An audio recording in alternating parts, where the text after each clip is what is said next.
Pada tahun 2021, WHO mempublikasikan sebuah artikel yang menyatakan bahwa 15% penduduk dunia adalah penyandang disabilitas, dengan 3,8% mengalami kesulitan yang signifikan. Angka ini diprediksi akan terus bertambah seiring berjalannya waktu, begitu pula dengan jumlah penduduk disabilitas di Indonesia. Berdasarkan survei ekonomi nasional SNAS pada Maret 2019, sekitar 23,3 juta penduduk Indonesia adalah penyandang disabilitas. Penyandang disabilitas di Indonesia diberikan kebebasan dalam mengakses fasilitas umum dan dilindungi dari diskriminasi sosial.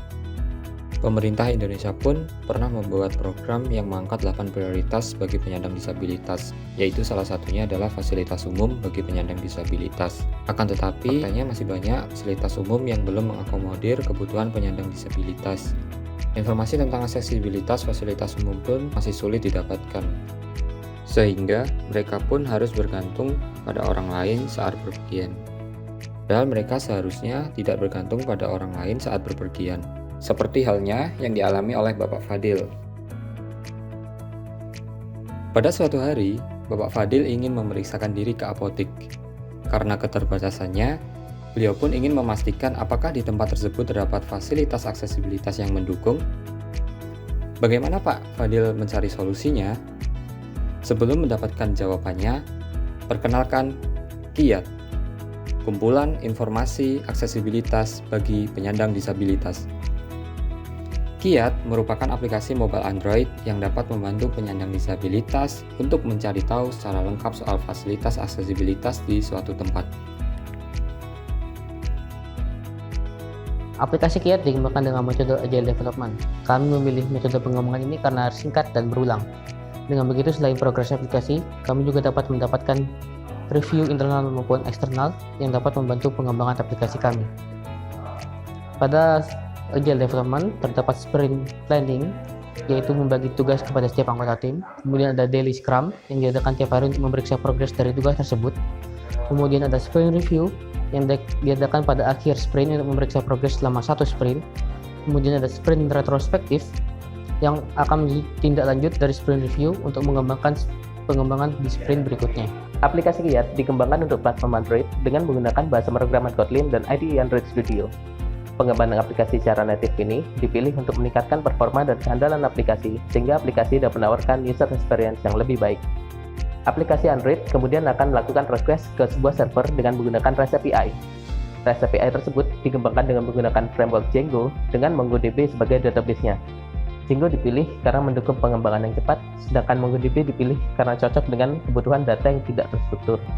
Selain itu, aplikasi KIAT juga memanfaatkan Socket.io dalam pengembangan fitur pesan teks. Teknologi tersebut dipilih karena dapat menyediakan hubungan dua arah yang reliable dengan latensi yang rendah. Dengan arsitektur seperti ini, KIAT akan mampu memenuhi kebutuhan pengguna yang majemuk secara real-time. Masih ingatkah Anda dengan kisah Bapak Fadil? Bagaimana KIAT dapat membantu Pak Fadil untuk menemukan apotek yang mendukung keterbatasannya? Yuk simak ceritanya.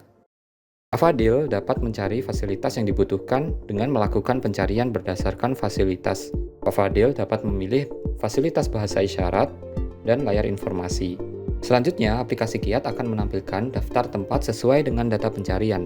Pak Fadil dapat memeriksa apakah suatu fasilitas di suatu tempat berkualitas baik, buruk, atau bahkan tidak tersedia. Kemudian, Pak Fadil pun mendapatkan tempat yang diinginkan, yaitu Apotek 24. Setelah sampai di Apotek 24, Pak Fadil memeriksa ternyata fasilitas bahasa isyarat tidak ada di tempat sana.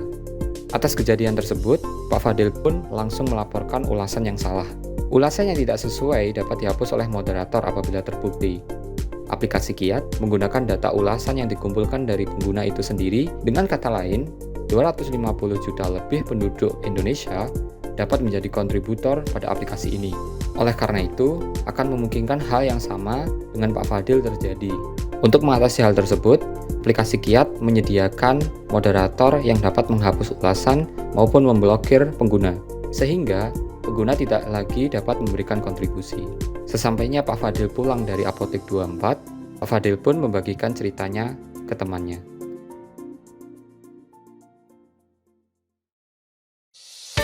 Saya disabilitas tunanetra. Saya tunanetra, low vision. Disabilitas penglihatan. Saya seorang disabilitas mata. Disabilitas penglihatan.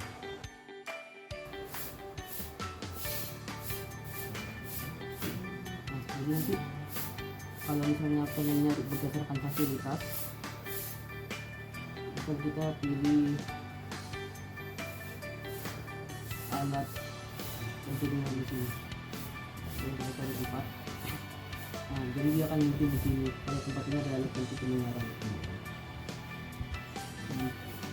Jadi selain kita bisa nyari berdasarkan namanya, juga berdasarkan fasilitas yang ada.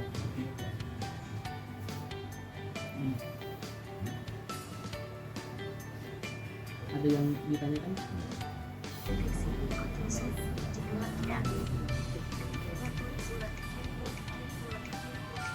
Oh, ini udah terkirim belum, Mas? Ini udah saya klik. Ini udah terkirim, Mas. Soalnya nggak ada tombol kirim. Pembeliannya di atas, Mas. Oh.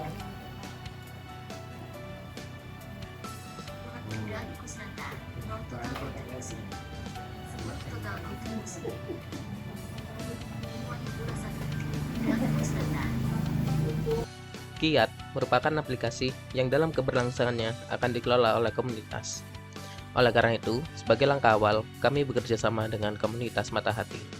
Komunitas akan berperan sebagai moderator dan kontributor bagi aplikasi. Kedepannya, kami juga akan mengembangkan komunitas non-profit untuk Kiat, sehingga aplikasi bisa terus berjalan dan digunakan siapa saja. Sebagai bentuk kesungguhan kami, aplikasi Kiat juga telah didaftarkan sebagai hak kekayaan intelektual. Untuk selanjutnya, kami akan terus melakukan promosi dan kolaborasi dengan komunitas dan pemerintah serta melakukan evaluasi. Perbaikan dan promosi juga akan terus dilakukan hingga aplikasi mampu menjangkau masyarakat luas. Aplikasi Kiat diharapkan dapat memecahkan masalah kurangnya akses informasi fasilitas aksesibilitas di Indonesia. Wawasan dan kesadaran masyarakat soal fasilitas aksesibilitas juga akan dapat meningkat seiring dengan mudahnya akses informasi tersebut.